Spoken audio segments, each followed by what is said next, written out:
இன்னைக்கு நான் பேசக்கூடிய தலைப்பு பிஸ்கெட்டை பற்றி.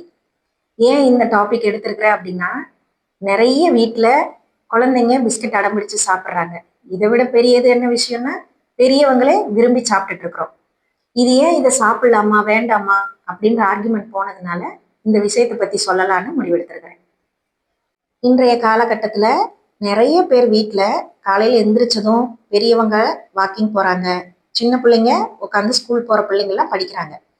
ஆனால் பெரியவங்களாகட்டும் சின்னவங்களாகட்டும் எல்லாருக்கும் காலையில் ஒரு கப் காஃபி அல்லது டீ கூட ஒரு பாக்கெட் பிஸ்கெட் வச்சிடுறாங்க. அவங்கவங்க எவ்வளவு தேவையோ அதுக்கு தகுந்த மாதிரி சாப்பிட்டுட்டு வாக்கிங் போகிறவங்க வாக்கிங், படிக்கிற பிள்ளைங்க படிக்கிறது, அதெல்லாம் பண்ணுறாங்க. இதை எப்படி நம்ம பழகிருக்கிறோம் அப்படின்னா விளம்பரத்தை பார்த்து தான்.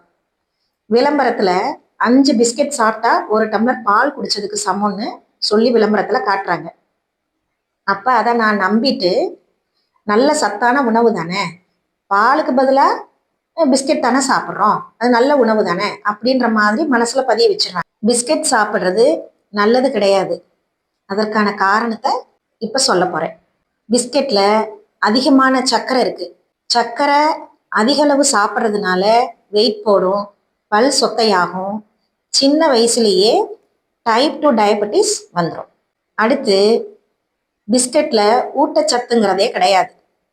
வைட்டமின்ஸோ தாதுக்களோ நார்ச்சத்தோ கிடையவே கிடையாது. அதுவும் காலையில் வெறும் வயிற்றுல பிஸ்கெட் சாப்பிட்றதுனால நீண்ட நேரம் பசி வராது, செரிமான குறைபாட்டை ஏற்படுத்திடும். இதனால ஊட்டச்சத்து குறைபாடு, உடல் வளர்ச்சி பாதிப்பு ஏற்படுது. பிஸ்கெட்டில் பயன்படுத்தக்கூடிய பொருள் என்னன்னு பார்த்தீங்கன்னா, ரீஃபைன்டு மாவு, சேச்சுரேட்டட் ஃபேட்ஸு, செயற்கை சுவை மற்றும் வண்ணங்கள், அப்புறம் ப்ரிசர்வேட்டிவ்ஸ், அந்த பொருள் கெட்டு போகாமல் இருக்கிறதுக்கு, அப்புறம் அதிகப்படியான சோடியம். இந்த மாதிரியான பொருட்கள் சேர்க்கறதுனால செரிமான பிரச்சனை, உடல் அலர்ஜி, நாள்பட்ட நோய் உருவாவதற்கான வாய்ப்பு ஏற்படுத்தியது.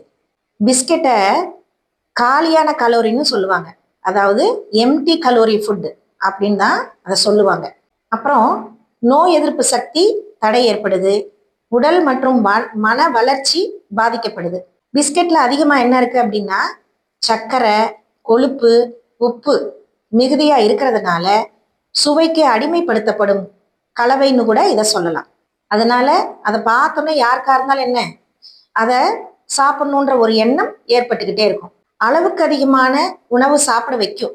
இந்த கலவையை நம்ம பயன்படுத்துறதுனால அளவுக்கு அதிகமான உணவு சாப்பிடுவது, உணவை தேடிக்கிட்டே இருக்கிறது, என்ன சாப்பிடலாம் என்ன சாப்பிடலாம், அடுத்து என்ன சாப்பிடலாம் அப்படின்ற மாதிரி சின்ன வயசுலயே தவறான உணவு பழக்கம் ஏற்பட்டுவிடும். சரிவிகித உணவு சாப்பிடணும், நேரத்துக்கு சாப்பிடணும், அந்த பழக்கத்தை மறந்துடுவாங்க. அந்த பழக்கத்தை தான் மறக்கடிக்க வச்சிரும். அப்புறம் பற்கல்ல சொத்தை, பற்சிதைவு, வாயில தீங்கு விளைவிக்கக்கூடிய பாக்டீரியா உருவாயிடுது.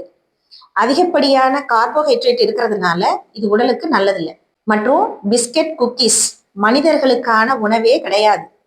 மனிதர்களின் எதிர்கால ஆரோக்கியம் உணவு தேர்ந்தெடுப்பதுல தான் இருக்குது. ஆகையால பிஸ்கெட்டை தவிர்க்கிறது போக்கிக்கிறதுக்கான இன்னைக்கான டிப்ஸ். ஒவ்வொருத்தர்கிட்டையும் ஒரு தேவையில்லாத குணம் இருக்கும். அது என்னென்னு அவங்கவுங்களுக்கே தெரியும். உதாரணமா, கவலைப்படுறதுங்கிறது தேவையில்லாத ஒரு விஷயம். அப்போ ஒவ்வொருத்தரும் கவலைப்படும் போது என்ன மாதிரி சிந்திக்கணும் அப்படின்னா, கவலைப்படுறது என்னோட சுய தர்மம் இல்லை, கவலைப்படுறதுக்காக நான் பிறக்கவும் இல்லை, நான் எப்பவும் கவலைப்படவும் மாட்டேன், கவலைப்படுறதுனால எந்த நன்மையும் கிடையாது, இறைவன் என் கூடவே இருக்கிறார் அப்படின்ற எண்ணத்தை ஏற்படுத்திக்கோங்க.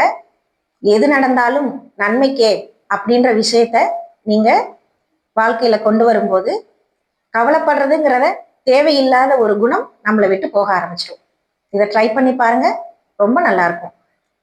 மேலும் நோயற்ற வாழ்வே குறைவற்ற செல்வம் என்ற பழமொழிக்கேற்ப ஒவ்வொருவரும் நீண்ட ஆயுள் ஆரோக்கியத்துடன் வாழ இறைவனை பிரார்த்திக்கிறேன்.